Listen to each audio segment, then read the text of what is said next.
Banks make money off you through spreads on loans, hidden and not so hidden fees, transaction charges, fractional reserve multiplication, investing, and selling products. They even make money if there is war going on and their country is in crisis. Banks are made in a way to ensure their profits never stop flowing. Yet you often ask, how is it that if banks are holding your money, how do they end up making billions of dollars off it? Here's the truth: banks don't just store cash for safekeeping. They use your deposits as fuel for a money-making machine that benefits them far more than the average customer. Once you understand how it works, you'll never look at your bank account the same way again. Don't worry, I'll explain it easily. The first way banks make money is through something called interest rate spread. Here's how it works. When you put money into a savings account, the bank might offer you interest, perhaps 1% a year.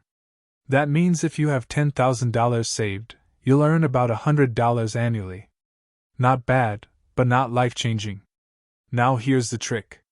Banks don't actually keep that $10,000 sitting in a vault. Instead, they lend it out to other people in the form of mortgages, personal loans, or business loans. Those loans are charged at much higher rates, often 5%, 10%, or even more. The difference between what the bank pays you and what it charges borrowers is called the interest rate spread. That spread is one of the most reliable and lucrative income streams for banks worldwide. So if a bank earns $800 lending out your savings but only gives you back $100, you can see who's really benefiting. Another major revenue source is fees. And let's be honest, banks are masters of hidden charges. Overdraft fees, late payment fees, account maintenance fees, foreign transaction fees, the list is long. These fees are often small on their own, maybe $30 here or $3 there. But across millions of customers, these charges add up to billions each year. Think of it this way: while customers see fees as tiny leaks, for banks, those leaks are like rivers of steady income. But banks don't stop there. They also generate wealth from the payment processing system. Every time you swipe your debit card, tap your phone, or transfer money, banks often earn tiny percentages from the transaction. Individually, it's like pennies. But with billions of transactions happening globally, those pennies accumulate into enormous sums. Some people call this the invisible tax of banking. You don't always see it, but it's built into the system and flowing to the banks with each swipe or click. There's also the often misunderstood concept of fractional reserve banking. It sounds complicated, but here's the simple version. Banks are only required to keep a fraction of customer deposits readily available. That means if customers deposit $100 million, the bank is not obligated to keep all of it on hand. Much of it can be lent out or invested.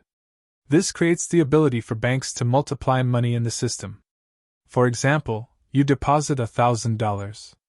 The bank keeps $50 in reserve but lends out the rest.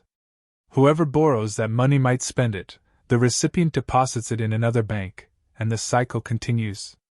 Each time, the system is creating credit, which generates even greater earnings for banks. It's like turning one customer's deposit into multiple streams of revenue. Another powerful driver? Investments.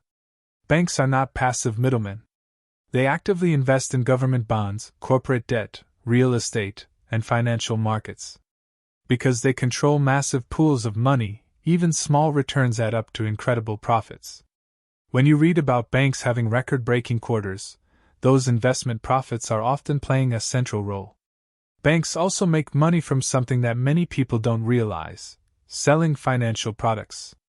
These include credit cards, insurance, wealth management, and brokerage services. Each of these comes with fees, commissions, or interest charges. For instance, with credit cards, banks don't just earn from the annual fees, they also collect interest from balances carried month to month. And credit card interest rates are among the highest in the industry. So when you see a bank advertising rewards or cashback credit cards, remember, they're not giving away free money. They're calculating the return they'll get from those who don't pay off balances each month. Here's the big picture. Banks are not vaults, they're engines designed for profit. Between interest spreads, transaction fees, investments, and products like loans or credit cards, They have multiple revenue streams stacked together, all fueled by ordinary customers. Now pause for a moment and reflect. Every single time you interact with your bank, depositing savings, swiping a card, or even checking an account, you're part of this enormous ecosystem that prioritizes bank profits first. And yet, there's a way to flip the system to your advantage. Understanding the mechanics means you can take smarter steps. For example, you might choose higher yield savings accounts, pay off credit cards in full to avoid interest, or even invest directly rather than letting banks profit off your money passively. This small shift, from being just a participant to being an informed participant, could change your financial path forever. If you found this breakdown eye-opening, make sure to hit subscribe so you don't miss the next deep dive.